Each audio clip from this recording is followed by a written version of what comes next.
देश की आर्थिक दिशा तय करने वाला आम बजट कल यानी रविवार 1 फरवरी 2026 को पेश किया जाएगा। केंद्रीय वित्त मंत्री निर्मला सीतारमण संसद में देश का आम बजट प्रस्तुत करेंगी। इस बजट को लेकर देश भर में चर्चाएं तेज है। इसी कड़ी में हमारी ग्रैंड न्यूज की टीम ने बिलासपुर में अलग अलग वर्गों के लोगों से बातचीत कर उनकी उम्मीदें और सुझाव जानने की कोशिश की है। आइए देखते हैं पूरी खबर। सबसे पहले युवाओं से जब आम बजट को लेकर सवाल किया गया तो युवाओं ने साफ तौर पर शिक्षा पर अधिक ध्यान देने की मांग रखी। युवाओं का कहना है कि देश का भविष्य शिक्षा से जुड़ा है, लेकिन अभी शिक्षा के लिए कुल बजट का बहुत कम हिस्सा खर्च किया जाता है। उन्होंने मांग की कि शिक्षा के लिए बजट का कम से कम 8 से 10% हिस्सा निर्धारित किए जाए, ताकि स्कूल, कॉलेज, तकनीकी और उच्च शिक्षा की गुणवत्ता में सुधार हो सके और युवाओं को बेहतर अवसर मिल सके। वहीं अधिकारी कर्मचारी फेडरेशन संघ के जिलाध्यक्ष ने केंद्रीय बजट को लेकर अपनी बात रखी। उन्होंने कहा कि उन्हें उम्मीद है कि इस बार के बजट में छत्तीसगढ़ के लोगों और कर्मचारियों के लिए कई अहम घोषणाएं होंगी। उन्होंने कहा कि केंद्र सरकार द्वारा किए गए वादों, खासकर मोदी की गारंटी से जुड़े मुद्दों को इस बजट में पूरा किया जाना चाहिए। साथ ही उन्होंने मांग की कि केंद्र की तरह राज्य कर्मचारियों को भी 8वां वेतनमान और कैशलेस स्वास्थ्य सुविधा का लाभ दिया जाए। बजट अनाउंस होने वाला है। इससे हम युवाओं को सभी को बहुत आशाएं हैं कि उनके विकास के लिए, उनकी प्रगति के लिए बजट आए जिससे उनका विकास हो सके। जैसे अभी तक हमने देखते आए हैं कि हमारे शिक्षा में टोटल बजट का व्यवहार देखें तो केवल 2.5%, 2.5% हिस्सा शिक्षा के लिए खर्च होता है। डिफेंस के लिए अराउंड 14% डिफेंस के लिए खर्च होता है और कृषि के लिए 2.7% अराउंड खर्च होता है। हम चाहते हैं कि शिक्षा के लिए कम से कम बजट का 8 से 10% हिस्सा व्यय मिले, अलॉट हो, जिससे कि हमारा देश स्टार्टअप्स के दिशा में, स्किलिंग के दिशा में आगे बढ़े और युवा आत्मनिर्भर हो सके। वो केवल यूज़र ना बने बल्कि निर्माता बने, जिससे कि उनका चहुमुखी विकास हो। तो युवाओं को एक बड़ी आशा है कि बजट उनके लिए लाभदायी हो। राज्य के वित्त मंत्री जी हैं, उन्होंने कहा है कि केंद्रीय बजट में हमारे छत्तीसगढ़ के लोगों के लिए बहुत कुछ मिलेगा। केंद्रीय बजट में बहुत सारे प्रावधान होंगे हमारे राज्य के लोगों के लिए। तो मैं वित्त मंत्री जी से कहना चाहता हूं कि जो हमारे मोदी की गारंटी कर्मचारियों के लिए लागू करने की बात हुई थी, किंतु आज पर्यंत तक के किसी भी प्रकार से हमारे जो 11 सूत्री मांग है, जिसके लिए हम लोगों ने लगातार ज्ञापन सौंपा है, रास्ते में, रोड में आकर भी हम लोगों ने आंदोलन किया है, जिसमें अभी महंगाई भत्ते जैसे मुद्दे पर भी हमारे विचार नहीं किए गए हैं। बहुत सारे जो एरियाज के मांग है वो हमको अभी तक नहीं मिला है। हम कहते हैं कि जैसे केंद्र में 8वां वेतनमान है, 8वां वेतनमान राज्य में भी एज इट इज लागू होना चाहिए। राज्य बजट में प्रावधान होना चाहिए और केंद्र के कर्मचारियों को जो कैशलेस सुविधा दी जा रही है स्वास्थ्य सुविधाओं के लिए, उसी तरीके से राज्य के कर्मचारियों को भी कैशलेस सुविधा दिया जाना चाहिए।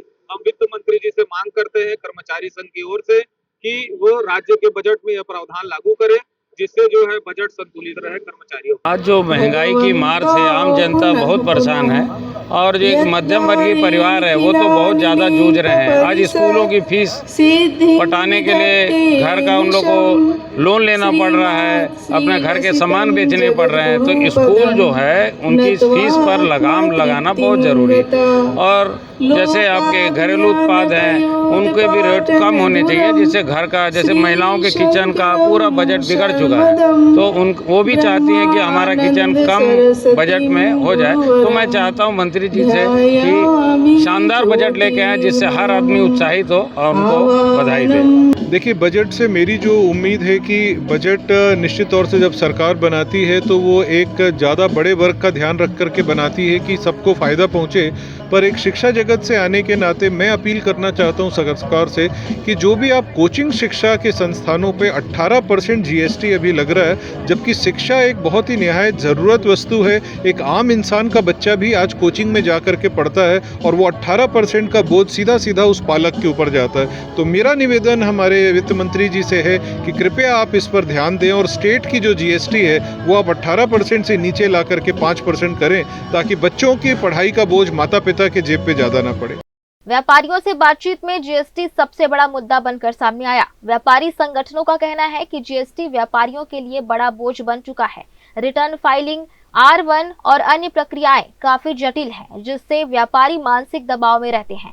व्यापारियों ने मांग की कि जीएसटी को सरल बनाया जाए, नियमों को आसान किया जाए और छोटे व्यापारियों को राहत दी जाए ताकि वे बिना डर और परेशानी के व्यापार कर सकें। कुछ व्यापारियों और आम नागरिकों ने यह भी कहा कि हर बजट में बड़े बड़े वादे किए जाते हैं, लेकिन यह भी जरूरी है कि पिछले बजट में दिए गए वादों की समीक्षा की जाए।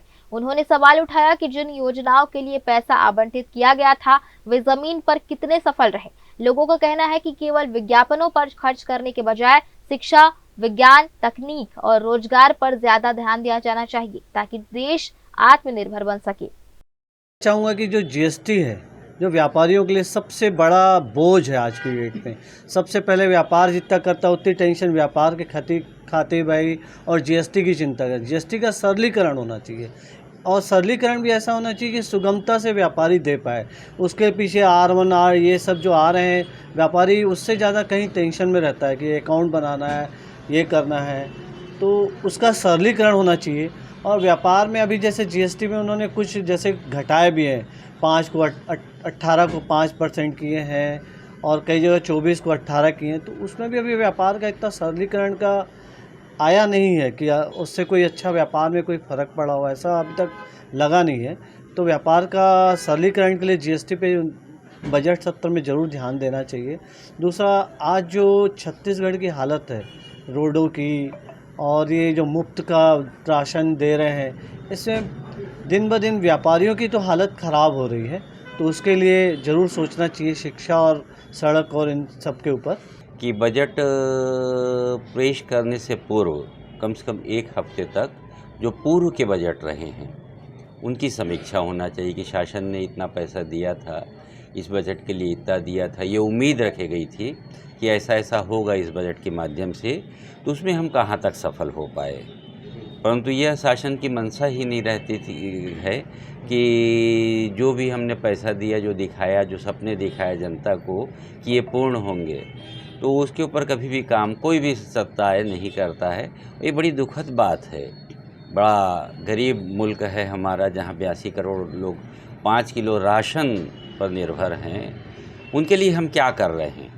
और हमारे छत्तीसगढ़ में यहाँ का जो आदिवासी भाई है किस स्थिति पर कैसा गुजर कर रहा है, ये हम देख रहे हैं। तो बजट पे प्रावधान होना चाहिए कि जो जनता है उसके स्तर को हम कैसे उठाएं। सत्ता जो भी हो, जैसी भी हो, परंतु अगर देश के लिए वह काम नहीं करती है तो किस काम की।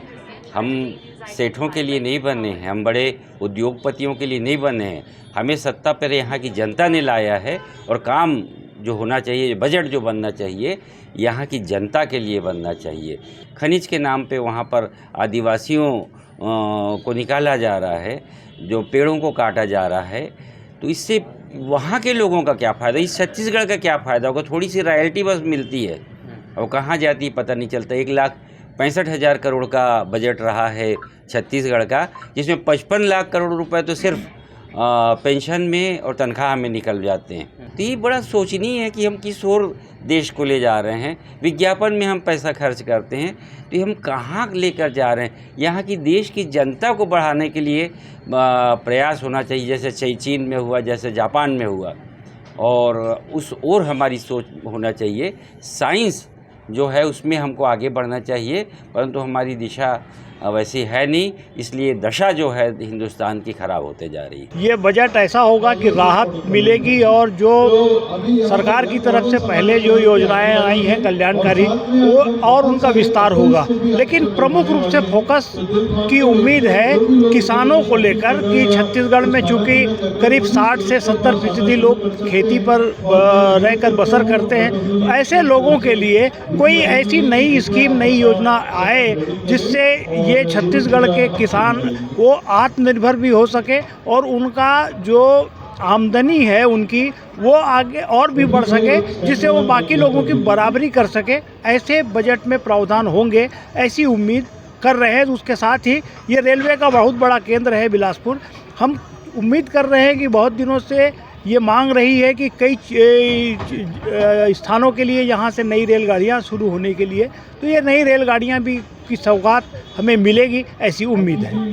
देखिए, बजट जो होता है वह हमेशा लोगों को लगता है कि हमारे फेवर में होना चाहिए, लोक लुभावन होना चाहिए, लेकिन मैं आपके साथ एक सत्य बताना चाहूँगा कि व्यापारी वर्ग चाहता है कि हमें जितना कम से कम पेपर वर्क हो, जितनी परमिशन अनुमति के काम है वो कम से कम लगे और आसानी से हमें व्यापार करने दिया जावे। हमें सरकारी तंत्र के बहुत तरह के पेपर वर्क से हमें छूट मिले, ऐसा बजट हम लोग चाहते हैं जिससे हम लोग व्यापार पे ध्यान दे सके, न कि हम लोग उसकी व्यवस्थाओं को और उसके कंपटीशन में ध्यान दें। तो हमारी माननीय मंत्री महोदय से इतना ही निवेदन है कि वो काफ़ी हमसे ज़्यादा समझदार हैं कि कैसा बजट उन्हें देना चाहिए। ऐसा बजट दें जिससे व्यापार बढ़िया हो और हमारा छत्तीसगढ़ लगातार आगे बढ़े।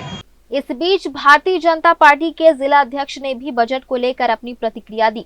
उन्होंने कहा कि वर्ष 2047 तक भारत को विकसित राष्ट्र बनाने के लक्ष्य में आम बजट की बड़ी भूमिका होगी।